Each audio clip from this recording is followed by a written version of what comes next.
తనను మోసగించిన వారిపై జిల్లా ఎస్పీకి ఫిర్యాదు చేస్తానని, అలాగే తనపై కేసును నమోదు చేసి జైల్లో ఉంచారంటూ చేస్తున్న దుష్ప్రచారంలో ఎంతమాత్రం నిజం లేదని సాయి సిరి టెక్నాలజీస్ సీఈఓ కుప్పిశెట్టి షణ్ముఖ్ సుదర్శన్ అన్నారు. కాకినాడలో ఏర్పాటు చేసిన మీడియా సమావేశంలో కుప్పిశెట్టి షణ్ముఖ్ సుదర్శన్ మాట్లాడుతూ, తనపై సామాజిక మాధ్యమాల్లో దుష్ప్రచారం పాల్పడుతున్న వారిపై తాను జిల్లా ఎస్పీకి ఫిర్యాదు చేయడం జరుగుతుందని అన్నారు. ఈ సమావేశంలో పాల్గొన్న సుదర్శన్ భార్య రేఖ, తెలంగాణకు చెందిన యువకుడు రమేష్ కూడా మీడియాతో మాట్లాడారు. ఈరోజు ఆ బాధ ఏంటంటే రాత్రి నుంచి కూడా అసలు ఇబ్బందులు లేవు. ఎప్పుడైతే వైరల్ చేసి గ్రూప్స్లోని వీటిలో వైరల్ చేసి మొత్తం నా పరువు చేసేసారు. నేను ఇది పథకాలు వచ్చుకునే సాక్ష్యం చెప్తానని ఎప్పుడు ఆ అబ్బాయి చెప్పాడు. రాత్రి బిజినెస్ నిమిత్తంలో జర్నీ చేసినప్పుడు అండి, మీరు అడిగిన క్వశ్చన్ కరెక్టే. మీరు బిజినెస్ నిమిత్తం జరిగినప్పుడు అండి నాకు పట్టాలు ఇప్పిస్తానని చెప్పండి. నా వాడు తిమ్మాపురం నుంచి సైట్లో నుంచి అండి పట్టాల మీద పట్టాలు ఇచ్చి అదొక 14 లక్షల స్కామ్ జరిగింది. ఈ టైంలో మాట్లాడకూడదు అనుకున్నాను. ఆ ప్రూఫ్లు కూడా నా దగ్గర ఉన్నాయండి. నేను వేసిన 14 లక్షల ప్రూఫ్లు ఉన్నాయి.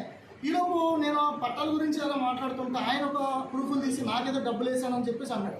నేను కాకినాడలో కంపెనీ పెట్టుకున్నది ఖర్చు 20 లక్షలు అయింది. ఆయన ఒక 8 లక్షలు ఇచ్చాడు, నేను ఒక 11 లక్షలు ఇచ్చాను. ఆ ట్రాన్సాక్షన్స్ లిస్ట్ చూపించి ఇదిగో మా మధ్యన ట్రాన్సాక్షన్స్ కూడా ఉన్నాయని చెప్పేసి చెప్పడం. ఆ తర్వాత ఇంకోటి ఏంటంటే ఆ పట్టాల డబ్బులు కూడా 15 లక్షలు కూడా నాకు చాలా న్యాయం జరిగింది.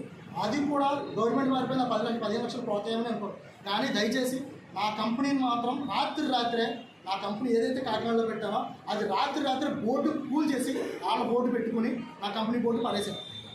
నా కంపెనీ బోర్డు కూల్ చేశారు. ఏం చేసుకుంటూ చేస్తూ ఏం దిక్కున్నా చెప్పి దిక్కు అని చెప్పి ఆనంద్ అనే గీతాల ఫోటోస్ పంపించాను. నేను ఎమ్మెల్యే గారి రికార్డు ఆయన పంపగా నేను ఏం కాదు నీకు హెల్ప్ చేస్తాను, నీకు డబ్బులు తీస్తే ఏం బాగుంటుంది అని చెప్పాడు.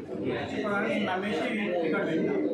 ఆ రికార్డు తను మొత్తం నాకు ఏదో ఫేస్బుక్ నా రికార్డును ఆయన మిగతా ఫోటోస్ కలిపి పంపించాను. ఇక్కడ మా ఇంటి ఎదురుగా ఇద్దరు ఉన్నారు. ఈ గొడవలు వద్దు, బయటికి రానివ్వకుండా సెటిల్మెంట్ చేద్దామని అన్నాను.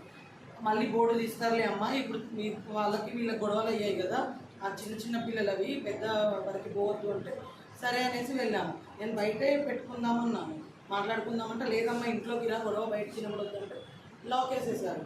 గీసాల వీరబాబు, గీసాల శ్రీనాథ్, గీసాల ఆనంద్ వాళ్ళ అమ్మగారు కూడా నా మీదికి టేబుల్ కూడా లేపాడు.